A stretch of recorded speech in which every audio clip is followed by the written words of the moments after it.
नमस्कार, योगरूप बाय सनिया यूट्यूब चॅनलमध्ये आपलं स्वागत आहे। आज आपण पाहणार आहोत भुजंगासन। पाठीसाठी, पोटासाठी आणि आरोग्यासाठी अत्यंत फायदेशीर असं योगासन। भुजंगासन म्हणजे काय? भुजंगासन म्हणजे साप।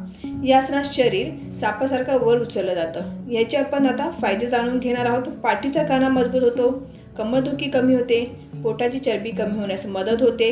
त्याचबरोबर पिरियडच्या दरम्यान महिन्यासाठी खूप फायदेशीर आहे। पचनसुद्धा चांगले सुधारले जाते, फुफ्फुसांची क्षमता वाढते, तणाव थकवा कमी होतो।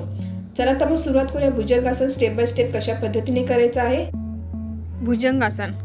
पोटावर झोपा, पाय सरळ ठेवा, पंजे जमिनीवर, तळ हात खांद्याखाली ठेवायचा आहे। श्वास घेत हळूहळू आपल्याला आता छाती वर उचलायची आहे। हळूवार पद्धतीने आपण आता श्वास घेत छाती वर उचलतोय। नाभी जमिनीला लागलेली ठेवायची आहे आपल्याला। मान सरळ किंवा थोडीशी मागे असली तरी चालेल। 15 ते 30 सेकंद आपल्याला होल्ड करायचं आहे। ब्रीदिंग नॉर्मल राहील। यानंतर आपल्याला श्वास सोडत हळूच खाली यायचं आहे। असे आपण 2 ते 3 वेळा रिपिटेशन करायचे आहेत।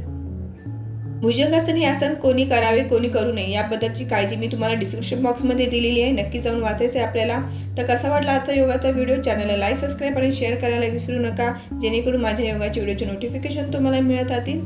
धन्यवाद।